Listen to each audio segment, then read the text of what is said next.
folks in the Syracuse area who helped pull this event together. This is just an amazing turnout this morning, which is terrific. Since everybody's given their credentials, I represent an assembly district in Manhattan, and I chair the health committee in the assembly. And my mother was a New York City high school math teacher and a union member, not only of the UFT from like the day it was formed, but even before that, a member of the Teachers Guild. My mother-in-law was a NISNA member. She was a registered nurse, and she then retired from nursing and became a high school English teacher on Long Island, where she was a member of NYSA. So she, to the day she died, was a member of two unions, NYSA and NISNA. So trade unionism is in my blood. Excuse me? A lot of dues, yes. My mother spent 22 years as a teacher and then 38 years as a retiree. So it worked out well. So, healthcare is, the Affordable Care Act has done a lot of good things, but healthcare continues to be a major struggle for working people and their families and for the labor movement. Providing health benefits has for decades been an important feature and asset of being in a labor union. Increasingly, though, I think unions are finding the providing of health benefits as being an enormous drag, in some cases almost a threat to survival of unions as healthcare costs go up, as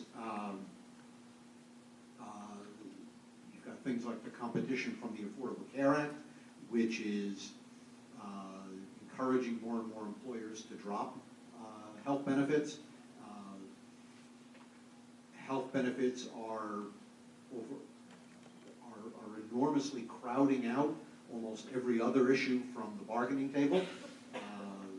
So almost all of a union's bargaining leverage goes into defending, and often it's sort of a retreating battle to defend the union health benefit with little or nothing left over in leverage to fight for wages and retirement benefits and vacations and any number of other things that are also on labor's agenda. There is a better way to do this, and that's what I'm here to talk to you about. Almost nowhere else in the world do unions have to worry about negotiating health benefits. Almost nowhere else in the world do people go bankrupt because of healthcare costs. Almost nowhere, in no other industrial democracy, do people have to worry about coming up with a deductible if they get sick, or worrying about whether their doctor is in network, and if not, what's it going to cost them. About a year ago, I had a wisdom tooth pulled. The bill for the dentist was $1,200. My state employee health benefit paid $56. There may be a dentist in Manhattan who will pull your tooth for $56, but I don't think any of us would want him pulling our tooth. It worked out very well, by the way. Drugs are wonderful things. Can't believe I said that. They're wonderful things when you have a tooth pulled. So what is the right way to do this? The right way to do this is through universal, publicly sponsored health coverage that covers everyone, that covers everything, and that is paid for not the way we pay for health coverage, in which the multi-million-dollar CEO, the same amount comes out of his or her paycheck as out of the paycheck of the receptionist or anybody else in the company. Like other important public goods, it ought to be paid for based on ability to pay. You know, when the fire department comes, they don't ask whether whether you have coverage. And wealthy people well, certainly should. If we had a better tax system, they clearly would. Wealthy people should be paying more to support the fire department and the police department and the public schools than poor people. And the same should be true for healthcare. That is what the New York Health Act is all about. It would create a single-payer health plan for New York, which another way to describe that is that it's like an improved version of Medicare for everyone. Improved meaning that unlike Medicare, there would be no co-insurance, no deductibles, no co-pays. Unlike Medicare managed care plans, there would be no restricted network. And the benefits would be 100% comprehensive. Anything that is covered by Medicaid or Medicare or the state public employee health benefit package or the mandates in the state insurance law, plus if there's anything left out, the plan could legally add to that package, would all be covered for all 20 million New Yorkers. The cost is an important issue. The cost of the current system and the savings by going to the New York Health Act. Today, well, the numbers I'm going to give you are in an economic analysis that was done by the head of the economics department at the University of Massachusetts in Amherst. And he calculated based on projected 2019 costs. And basically, he said that at that point, we will be spending just under $290 billion in New York State on healthcare through all sources of payment. We can save out of that $290 billion almost 25%, which is over $70 billion, by taking insurance companies out of the picture so that we're not spending tens of billions of dollars on insurance company administration and executive salaries and profits, so that our doctors and hospitals and other providers don't have to hire a small army of administrative people and spend the doctor's time doing nothing but fighting with insurance companies and dealing with filing claims. A single-payer system would, by bargaining on behalf of 20 million patients, would be able to effectively negotiate prices with drug companies and providers of devices, etc. Employers in New York State spend about $2 billion a year just on administering company health plans. Now, on the other side of the equation, the plan would be spending more because it would be picking up out-of-pocket costs, deductibles, co-pays, out-of-network benefits, because there would be no restricted network. There would be some level of increased utilization. There would be nobody in New York who would be quote-unquote uninsured. So all of that would cost something.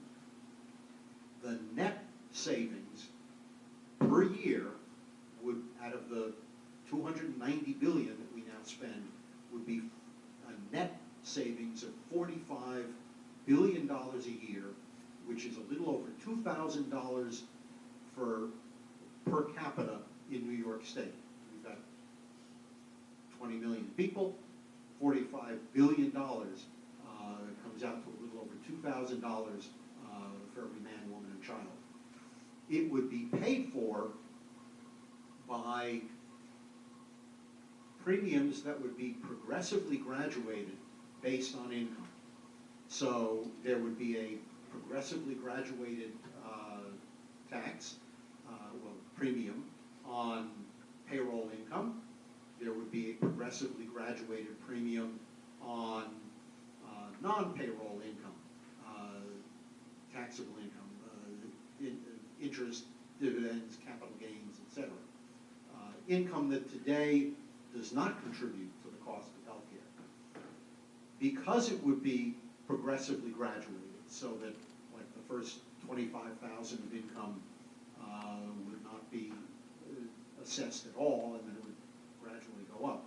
Because it would be progressively graduated, because everyone would be contributing, because of the $45 billion in savings, because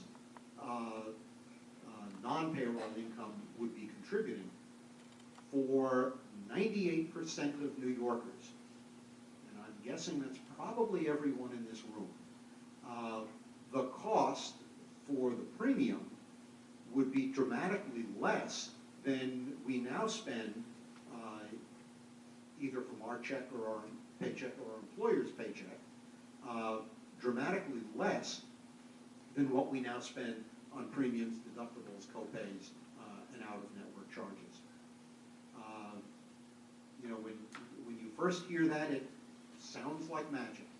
But when you realize the tens of billions of dollars that are now spent in the healthcare system that benefit nobody except insurance company executives and stockholders, and that we could save all of that money and use it both to pay for healthcare, including increasing what we pay providers under the Medicaid and Medicare programs.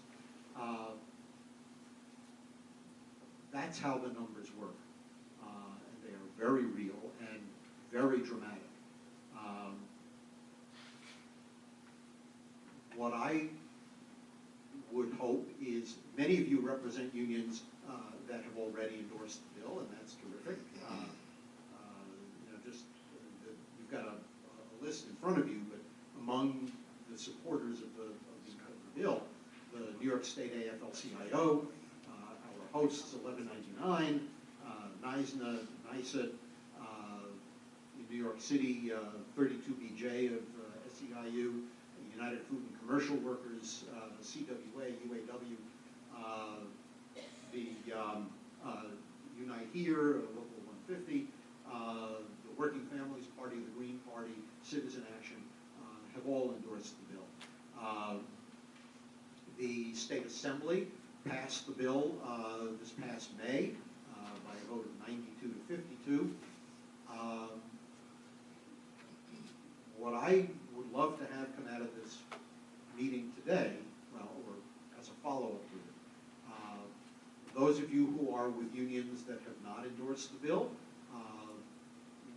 I would urge that you endorse the bill. Those of you that have endorsed it, if you can put an article in the union paper, we'd love it if you could designate somebody from the union to work with the labor task force of the Campaign for New York Health. Many of the unions that have endorsed the bill have made really major financial contributions to the campaign. 1199 and NYSNA and NYSET have each given us $25,000. And I'm guessing not every union can do that. But every kind of support is valuable to us. You know, people always ask, I mean, if I had $1 for everybody who has said to me, oh, everybody knows single payer is the only intelligent way to organize things, but it could never happen. We're going to make it happen. The Assembly having passed the bill,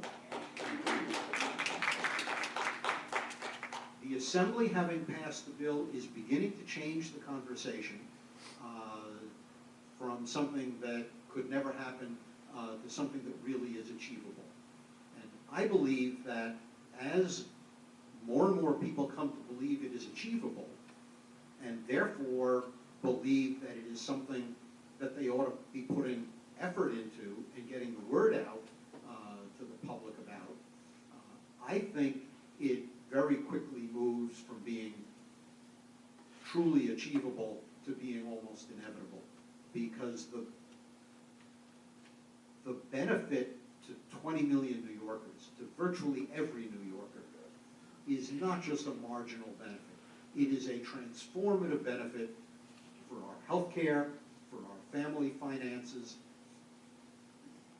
You know, the Gallup poll, people found that in a given year, a third of households with health insurance had at least one family member that year who had to go without health care for financial reasons, and that in 2/3 of those cases, it was for what the family regarded as a serious condition. Healthcare costs continue to be a major source of bankruptcies, personal bankruptcies in this country. There are millions of New Yorkers who every year go without health care that they ought to have because of the way we pay for health care. And in a wealthy industrial democracy, that's inexcusable. Now, you know, Washington, I don't think, is anywhere near doing anything like the New York Health Act. But fortunately, there are at least a handful of states whose politics are progressive enough and enlightened enough to make this something that is doable. And I think New York is one of those states, and I would welcome your support for helping to bring that to 20 million New Yorkers, and I would love to take your questions.